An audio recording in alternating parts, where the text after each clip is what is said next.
For a long time, there has been talk about the dark and frightening side of the Hollywood film industry. Numerous conspiracy theories spread across the internet, with rumors suggesting that celebrities such as actors, producers, singers, and directors are part of secret societies that engage in terrible acts in pursuit of fame, success, power, and the elusive eternal youth. Some people believe that these theories are nothing but inventions aimed at defaming celebrities and harming their careers. Others genuinely believe that many of these famous individuals are connected to some form of evil entity or hidden spiritual force. But what happens when these allegations arise from the very depths of Hollywood, with insiders sharing their disturbing experiences involving famous colleagues? These experiences range from involvement in trafficking and sexual exploitation of minors to psychological abuse and even association with satanic cults.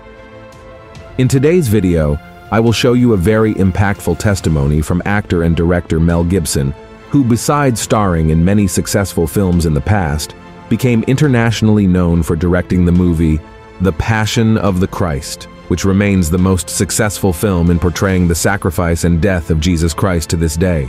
Mel Gibson recounts that one day, he had a personal encounter with the Antichrist himself, and from then on, his career was ruined. Did this actor truly come face to face with the one who, according to the Bible, will assume power over the earth and dominate humanity during the period of the Great Tribulation? Stay with me until the end because I will tell you about this encounter, what happened to Mel Gibson's career since then, and in the end I will give my opinion on whether this person could be the possible Antichrist. But before we begin, I just ask that you subscribe to my channel. Just click on the subscribe button below the video, and then activate the notification bell, because I want to help you in your walk with God every day, okay? So let's get started. Mel Gibson was born in the United States, and he gained international fame in the late 1970s with the film Mad Max, a low-budget production that captivated the world and elevated the young actor to the scene as one of the great cinema stars. From that moment on, he became one of the most sought-after talents by producers and directors of American films, and ended up acting alongside very famous actors and actresses of the time. In 1987, another successful film came out. Who doesn't remember Lethal Weapon, right? And Mel Gibson's success kept growing. He made dozens of other successful films, lent his voice to animated films like Disney's Pocahontas, among many other successful works. But Mel Gibson's peak was yet to come.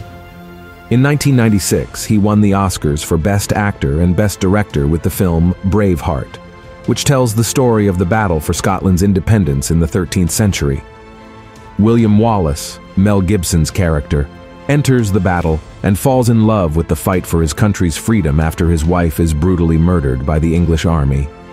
Hollywood and the world expected that from that moment on, Mel Gibson would become one of the greatest names in cinema history, alongside Steven Spielberg, for example. But shortly after, the actor who was loved by everyone began to have his name involved in a series of scandals and controversies related to alcohol use and anger management issues.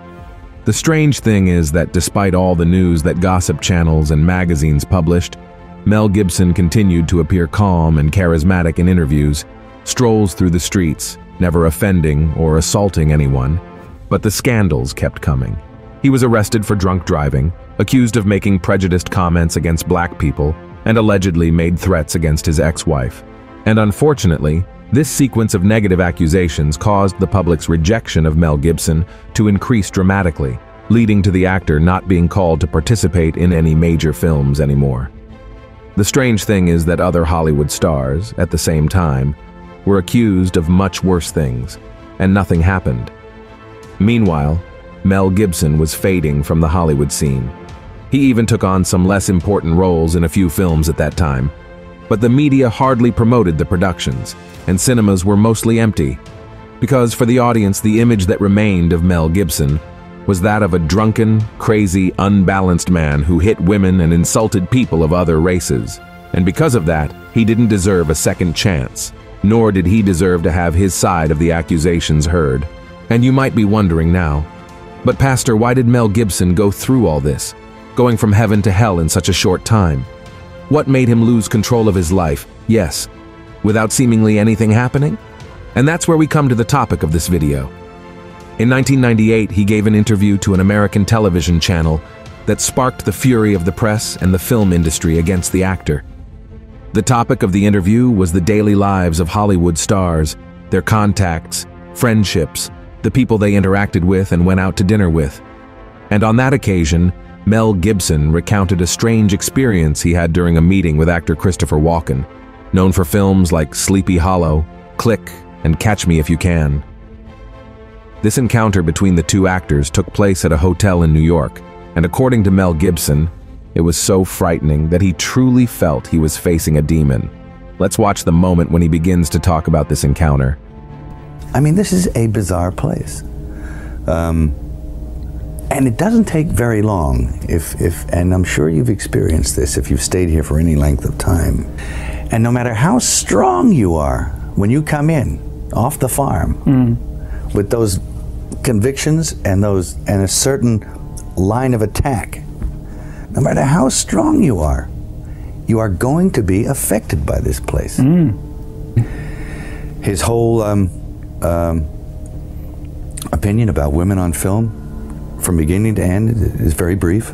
He says, women on film, either naked or dead. Both is better. And it's like, whoa, ooh. No, he came to see me on a rooftop in New York. I said, hey, can I talk to you? And he said, sure. And he floated in, sideways, through a crowd of people. He was wearing black.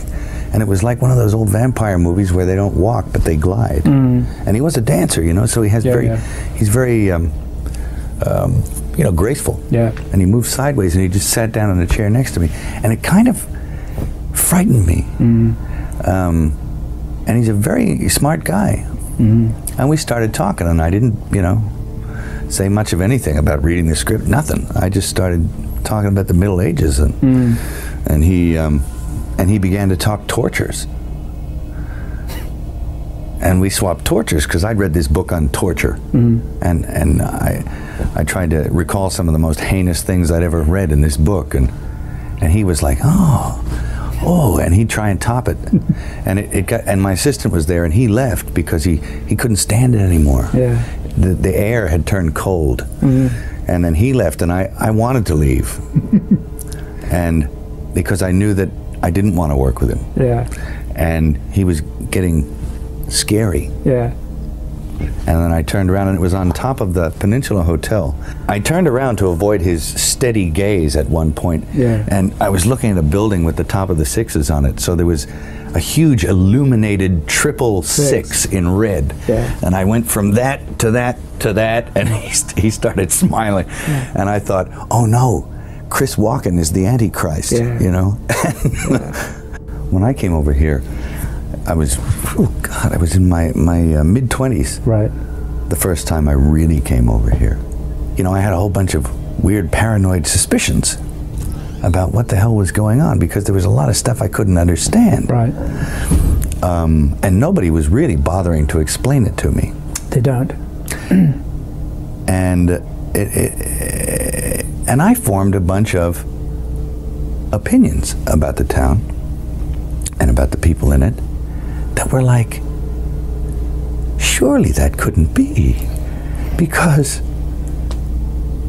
a whole place can't be like, Weird Town, where the stranger wanders in and all the people are in the bar and they all shut up when he looks at them, and they tell you don't go into the house on the hill, and it's like that.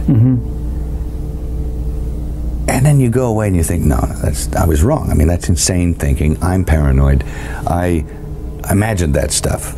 That couldn't be the reason for why so-and-so was acting like, could it? And then you find out later on the track that you are exactly on track with a lot of this stuff. Not specifically on track, but that you could, that some of your worst nightmares were real at the time, and you think, Now this is what I mean by actually starting to swim up or downstream with the rest of the salmon. Eventually, if you stay here long enough, you'll find yourself doing that. And you have to,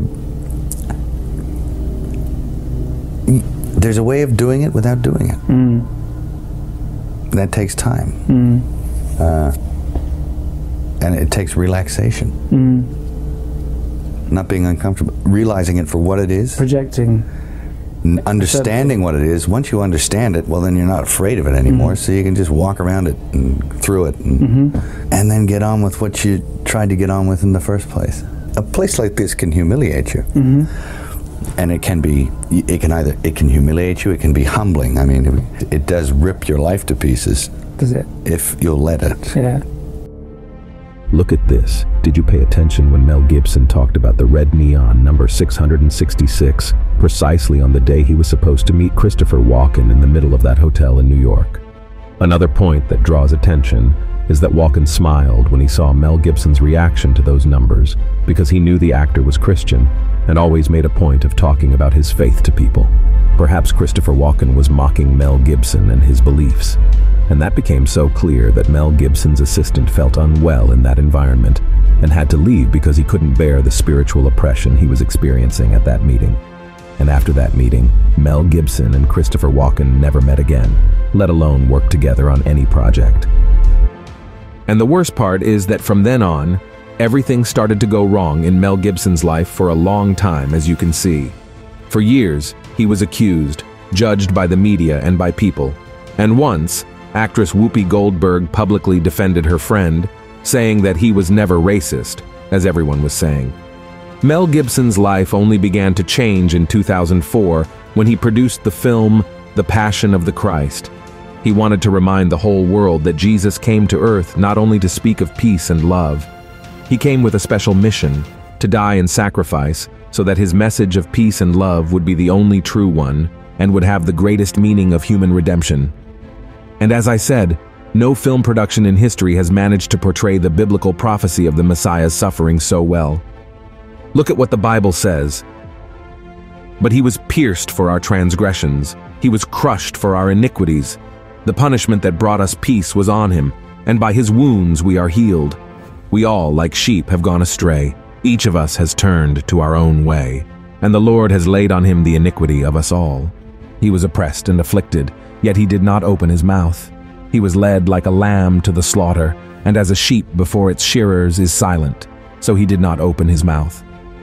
And the film was a true success, grossing over $600 million at the box office, filling cinemas in the United States and in several countries around the world, and most importantly, bringing thousands of lives to Jesus and rescuing many who were straying from the Lord's path. In light of this, I understand that what Mel Gibson went through in that encounter with Christopher Walken, and in the following years, with all the persecution and injustices, was actually a great spiritual battle. Satan may not have known that God already had plans to use Mel Gibson to make a film about Jesus' sacrifice because he doesn't have the power to predict the future, but he knew that man feared God, and he really wanted to be used by him in a powerful way. That's why the enemy used all his weapons to try to destroy Mel Gibson and frustrate the plans of the Lord. But at no time did God abandon him, and victory came, so much so that now Mel Gibson is completing the sequel to his film, which will be called The Passion of the Christ, Resurrection. And actor Jim Caviezel, who played Jesus, said that this will be the greatest film in world history, and that everyone involved is already facing a lot of spiritual attacks during filming. And now I want to give my opinion about Mel Gibson thinking that Christopher Walken was the Antichrist. Brothers and sisters, I honestly don't agree with him. I don't think that, at the time, Mel Gibson had a biblical idea about the real characteristics of who this man would be, and due to a lack of knowledge of the Word, he made that statement. The Word of God says that the Antichrist will be a very powerful and influential man, a charismatic and very articulate being in the fields of politics and religion, and he will deceive people and compel them to worship him. Christopher Walken is a man known in the world of cinema, and he has the respect of Hollywood, and that's it. But I do believe that he may have been used by Satan in that meeting with Mel Gibson to try to spiritually attack him. But that doesn't make that actor a fallen angel, much less one of the beasts of the apocalypse, okay? If you like this message and this video, share it with your friends and family and subscribe to my channel. I'll see you in the next video. May God bless you powerfully.